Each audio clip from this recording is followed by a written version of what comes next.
Swayam Prabha. Digital India. Educated India.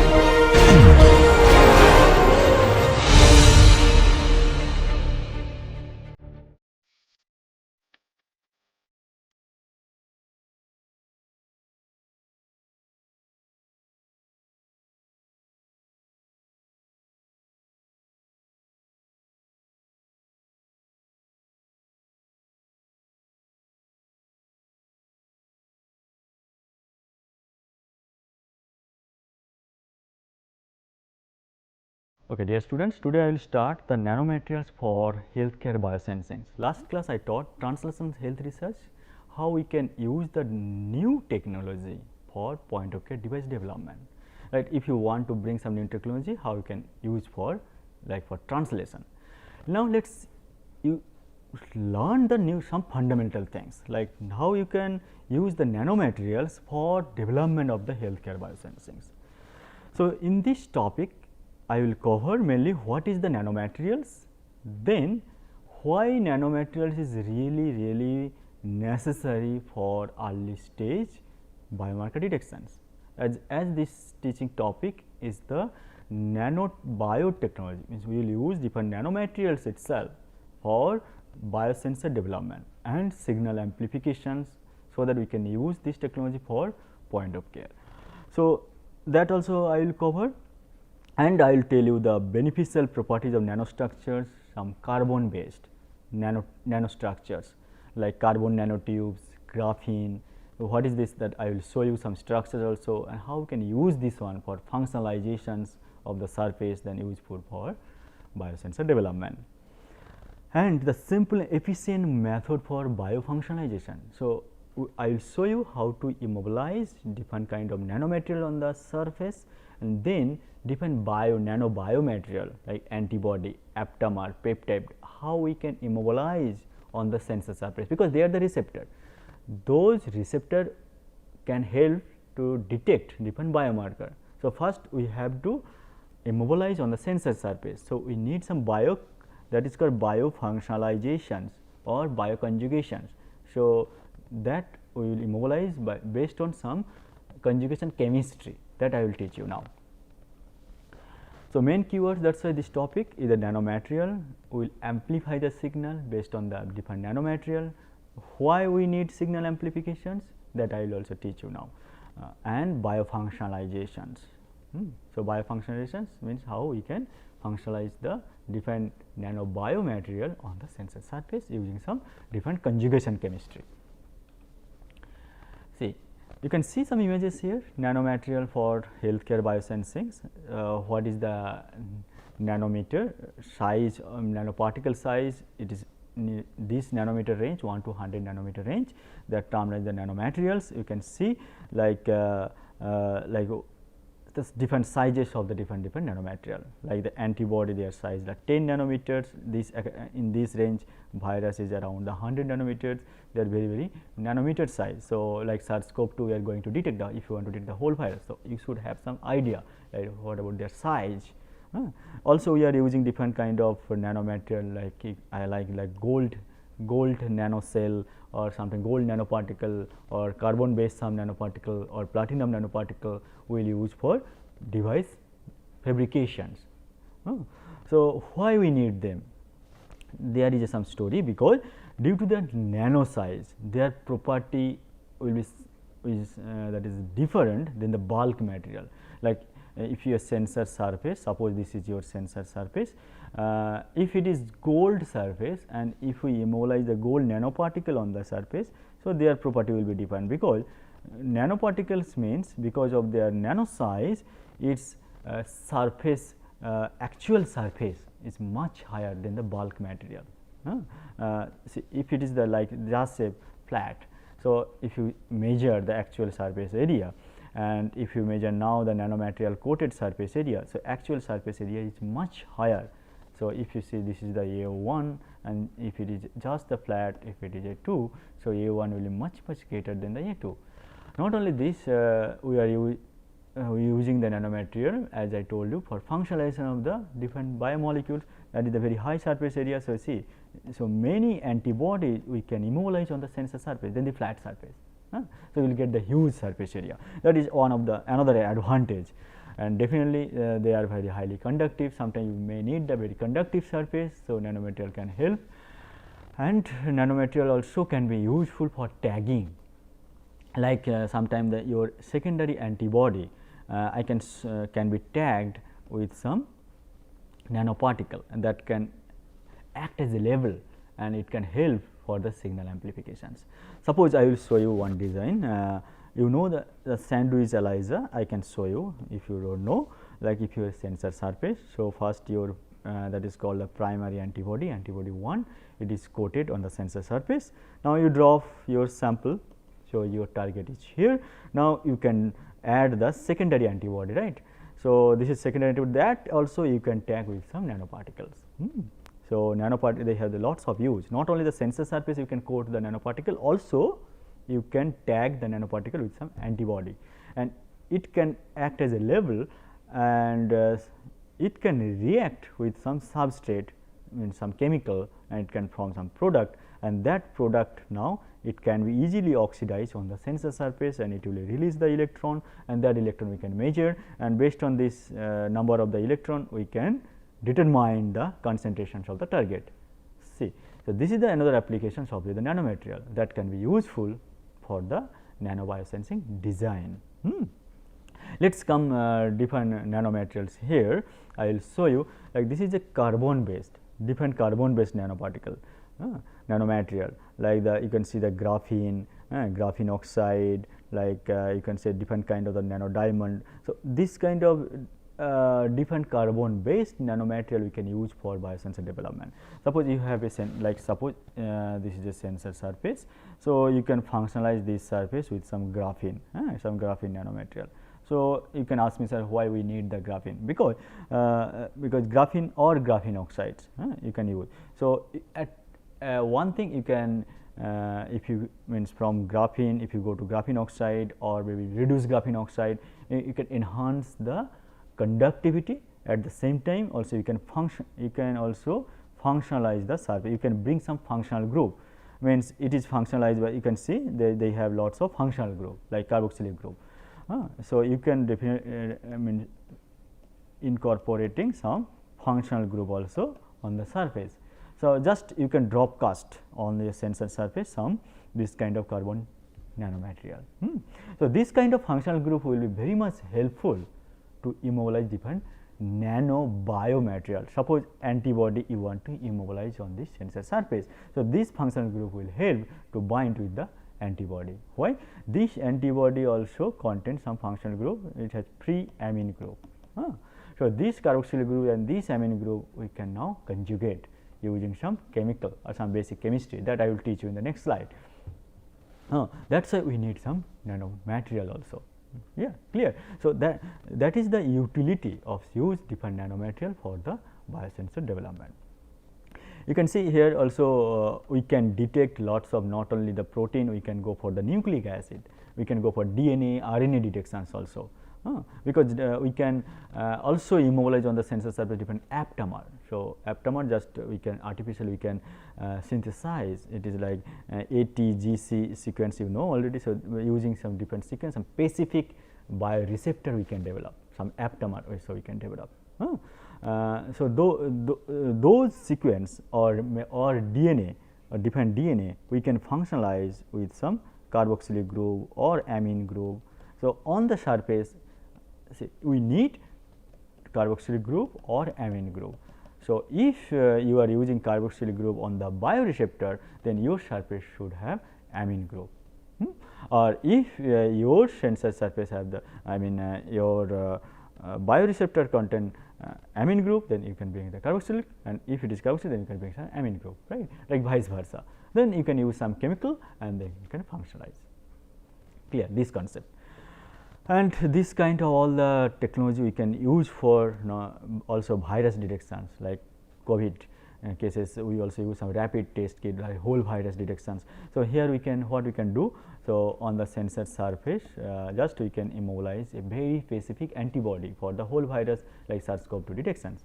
That now if you drop the sample, then whole virus can be attached, then we can go for different electrochemical detection. So, that all the electrochemical technique I will teach you in the next class, not today. So, first I will show you all the basic fundamental part, then I will come to the technique part, how we can detect, which technique we can use. See, these biosensor cases, we can go for the different like media, like different from the buffer, we can go for the urine, blood, sputum, different media we can use. So, there we can try for detection. See, now come to the immobilization part. Just now I told you, like if you have one bioreceptor like antibody. So, mainly I will always give you example based on antibody, because it is very simple example and everyone you know what is the antibody, right. And they have the functional group, free some amine group or carboxylic group they have.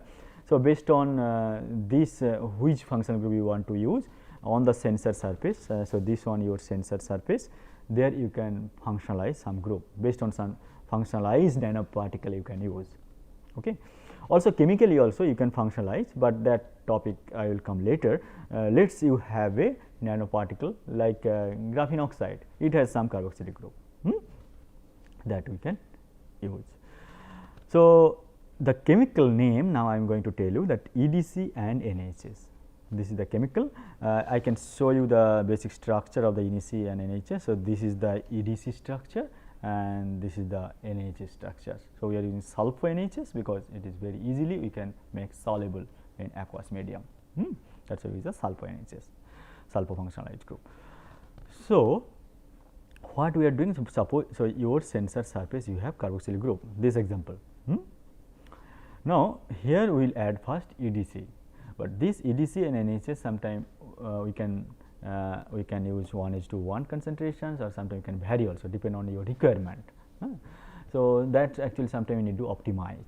There is lots of publication that I also give some reference here where we borrowed this image. You can see the lab chip where we this kind of technology already mentions. If you want to go for further study you can check.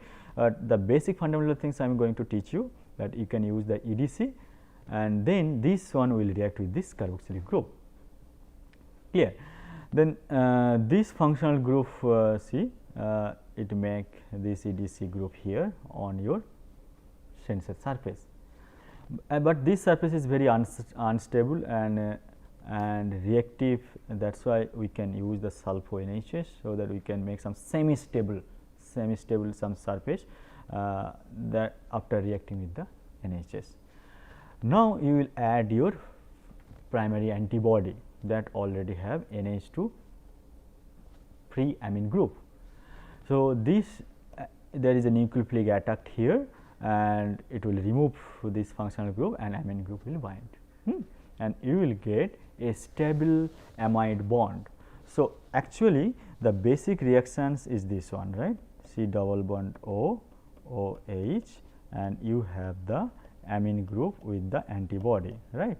So, this come here and OH group release. So, basic amide group is forming, right.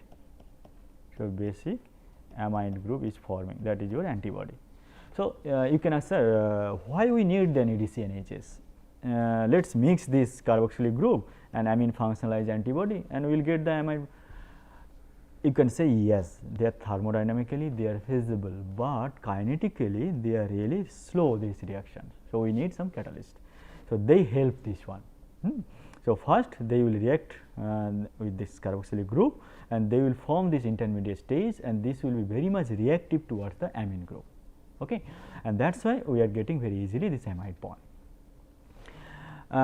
So, this is first example. Now, come to the second example. On your sensor surface you have the amine group. So, this is the opposite. So, first we tried amine group from the antibody and carboxylic group on your sensor surface. Here we are trying your carboxylic group on your antibody and amine group your sensor surface. Now, you can ask how we can then modify your surface amine group, because I told your nanomaterial has the carboxylic group, not amine group. Yes, we can modify again the amine group also on your nanomaterial. some dendrimer are also available that you can immobilize on the sensor surface that has the amine group. Okay. You just drop cast those material on the sensor surface, then you will get the amine group on the sensor surface, and again you just use the EDC NHS and you will get the functionalized antibody coated sensor surface, and that can, this is ready now, ready for the detections. Now you can drop the sample and it can detect. Another example number 3, I will tell you how you can functionalize, like your antibody can be modified with thiol group. You can use T-shape or 2-MEA and you can modify with the thiol group. And there is a strong interactions with thiol and gold. So, if you have any gold nanoparticle, suppose if you have a sensor surface that is modified with gold nanoparticle or maybe just gold plate, or sometimes you can modify only gold nanoparticle because it is very cheaper, because gold nanoparticle you can easily make with gold salt. That technique also I will teach you today, like how you can make the gold nanoparticles. Then just you can drop cast and you can get a gold nanoparticle modified sensor surface. Now, thiol and gold, they have very strong interactions. You just drop this thiolated antibody and you will get antibody coated sensor surface. Now, one things I am going to tell you, and I always saying that let us drop cast some nanomaterial on the sensor surface. But before that, one technique you have to follow. Whenever you are getting any sense, like we are drop cast, what is the which sensor surface we will use? Suppose we are going to use a glass surface that coated with indium tin oxide nanoparticle, that is commercially available, that is called ITO. ITO, this is very much commercially available, indium tin oxide coated glass surface. It is very stable. There we can modify your antibody. So, this ITO, then you can modify with some nanomaterial also, like some graphene oxide or maybe some reduced graphene oxide or maybe gold nanoparticle. But before that, one thing you have to remember, your sensor surface maybe it contains too much impurity, because when we are receiving, because it is commercially available, we are receiving from the industry, they may mishandle, maybe they sometimes they touched on the sensor surface, our skin may contain different kind of our oily skin or different kind of organic impurities that may come on the sensor surface. It can cover the active area. It may cause maybe some reproducibility problem. Like suppose you make like 1, 2, 3 sensor surface. So, if some sensor surface already coated with some impurity, then these all 3 sensor surface may not behave same, but similar, they may not behave, because some active surface already cover with some impurities. So, we have to remove these impurities. How we can remove these impurities? You have to go for some cleaning. We have to go for some cleaning procedure. What is the cleaning procedure you have to follow? That is I am going to tell you. So, first you have to clean your all the electrode surface. Let us take all the electrode, like small electrode chip, you can keep inside a beaker, then you can put like acetone, and then you can sonicate it 15 minutes. Sonicate. Why I choose acetone? Because it is non-polar and your organic contaminant also not much polar. So, non-polar they have some interaction, they can easily remove the organic impurities. So, I choose first acetone, then slowly I will increase the polarity of the solvent. So, after 50 minutes sonication, then we will remove the acetone, then again I will keep all the electrodes in a beaker where I will use like some ethanol, right, it is polarity little higher, then again 15 minutes I can sonicate. Now, I can make a mixture of a solution. Which mixture? I can take here hydrogen peroxide, ammonium hydroxide is to water, hydrogen peroxide, ammonium hydroxide and water mixture.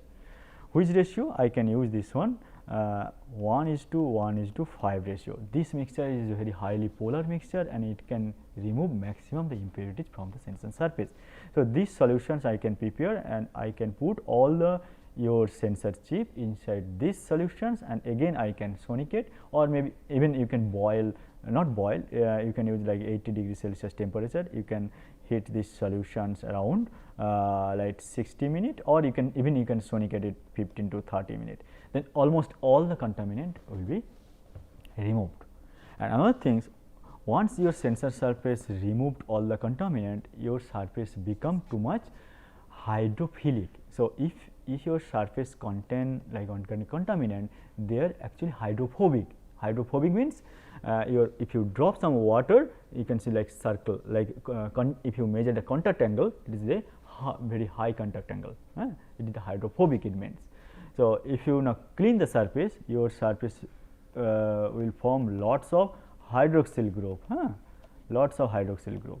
So, because of this, your surface become too much hydrophilic. Now, easily this hydrophilic surface can be useful for modifications of the nanomaterial that you have, like reduced graphene oxide or other nanomaterial. You can easily drop cast here and dry it, you can use for sensor. So, that is why before using your sensor surface, let us clean it always. Then only you can get more reproducible data. Okay. Now, on another biofunctionalization technique I will show you, like after cleaning, that I told you, the ITO electrode. After cleaning, you can immobilize on the sensor surface avidin. This is another biomolecules. Why I use avidin? Avidin or streptavidin also we can use, because if you use a antibody that is already conjugated with biotin, and avidin and biotin, they have very strong interactions, non-specific strong interactions. So, biotinated IgG means your antibody, primary antibody. If you have the antibody coated surface, just drop this antibody, it will strongly bound on the surface. So, you will get primary antibody coated sensor surface by using these avidin biotin interactions, or you can use streptavidin, they are similar, avidin or streptavidin. This is another technique for bioimmobilization. Okay. Now, I will come here that I told you previous slide, that we can modify the gold nanoparticle also sensor surface for immobilizations of thiolated antibody. Suppose you have the antibody that is thiol group, right, and your sensor surface contain lots of gold nanoparticle. So, if you drop this thiolated antibody, because of this thiol and gold interactions, so you will get antibody coated sensor surface. So, now you can ask me, sir, how we can modify your sensor with gold nanoparticles. See, there is two possibility of modifications of gold nanoparticle on the sensor surface. First technique I will tell you. So, I can see you, this is a SEM image, scanning electron microscope image of the gold nanoparticle on the ITO surface. You can see the small nanoparticle, they are all the gold nanoparticle that can be formed by the help of two techniques. One is called the reduction method. Reduction. This is reduction method, that is chemical reductions method. How we can use chemical reductions method? See, you can see the salt like HAuCl4. This is the gold salt, chloroauric acid. You know the how to calculate the oxidation number of this molecule. You can see the chlorine Cl minus, it's -1 charge, you know, and hydrogen is the +1, their oxidation state. So, here is the -4 total, here +1. So, because molecule is the neutral, so gold should be +3, right, then the total charge will be 0, right, that you know already. So, gold nanoparticle means they are all are AU maximum, there AU 0 stage, right. So, you have to form gold 3 to gold 0. How? So, you have to reduce it. So, you can use some reducing agent. Suppose here you can use like sodium borohydride, or you can use ascorbic acid, this kind of reducing agent you can use. So, you can reduce this salt in a beaker, you can take this chloroauric acid and you can add the reducing agent. Also at the same time you have to add some stabilizer like citric acid, something, they will help not to aggregate each other. So, you will get like different like lots of gold nanoparticle solutions you will get. Now, after cleaning the surface, like this surface, as I told you how to clean the surface. So, after cleaning the surface like ITO, I just taught you like different method cleaning. So, it contains lots of hydroxyl groups. See? Now, you can drop cast this gold nanoparticle here, just drop cast and dry it, and you will get the gold nanoparticle modified the sensor surface. This is one technique. Another technique that I am going to tell you, that is so let us remove this. I am going to teach you now another technique, that is the electrodepositions technique, where we will use the negative potentials. Let us show you. So, suppose you have a sensor surface. As I told you that here gold is the +3 oxidation stage. From here you have to make gold 0. That you can do by applying some negative potential. So, anyway you have to supply some electron, right. So, by applying some negative potential, you can easily form the gold nanoparticle. See, so on a electrode surface, you can use gold salt. So, this is the electrode surface, you just use the gold salt. So, it is HAuCl4, this is +3 oxidation stage. Here you can apply some negative potential, suppose minus 0.3 volt you can apply. When you are applying negative potential, so from here nanoparticle will form and they will cover the sensor surface. This method is called electrodeposition by applying negative potential. Okay. So, this is for the gold nanoparticle. The same thing you can try, like if you need the platinum nanoparticle. What do you use? Naturally, like here gold salt, you can use some platinum salt. See, H2PtCl6, this is a chloroplatinic acid. Same way you can reduce it, or you can apply some negative potential on the sensor surface, you will get the nanoparticle. Very basic, very simple things I am teaching you. Then you can think about for other nanoparticle generations also, and modification of the sensor surface. Do you really need gold, or do you really need platinum, or something else like iron based? That now you can design. There is different kind of like core cell based nanoparticle also now proposed. You can go for some reference paper that I already put different references during the teaching. All the references please go through. Now you can check that there is lots of other nanoparticle also available. You can use for, you can just synthesize them and use them for sensor surface modification. Now I will come a very good example. Until now I told the sensor surface modification with some nanoparticle, right. Now, the similar way the nanoparticle I already told you that you can modify this one as a tag or as a label with some secondary antibody also you can label with some nanoparticle. So, this is the primary antibody, antibody 1, this is the antibody 2, right, that I told you. So, why we need these modifications with a nanoparticle? It can help you to produce or to generate ultra sensitive biosensor. See, this is just like sensor surface, that is the ITO surface. There we just modify the surface with some this is just avidin coated, and this is a biotinylated antibody. That modification now I am not telling you because I already taught you. So, until now your primary antibody coated sensor surface ready, right. Any technique you can use for primary antibody modifications. Now, you just immobilize, you have to drop, first you will drop your sample. That sample may contain your target. So, here PSA or mouse IgG, this is nothing, just a target, just a generic name I put here, any target. If it is cancer any kind of antigen, then you have to use the specific antibody, right. So, here the secondary antibody I use specific that conjugated with gold nanoparticles. Now, this gold nanoparticle can help with reacting with some chemical, that is the nitrophenol chemical. If you use some reducing agent in a BH4, that can produce the aminophenol. Actually, this chemical can help to produce the signal, but this chemical cannot be formed if gold nanoparticle not there. So, basically gold nanoparticle actually helping as a catalyst to produce this aminophenol by reacting with the aminophenol in the presence of sodium borohydride. If there is no gold nanoparticle, this chemical will not form and this reaction will not happen, and you will not get the signal amplifications on your biosensor surface. Anyway, the next class I will teach you this kind of all the signal amplifications, but here just today I just want to complete today's lecture by using this nanoparticle modification with the secondary antibody that can help as a tag and it can produce some like a reactive species only if it is present. If it is not there, then your sensor will not work.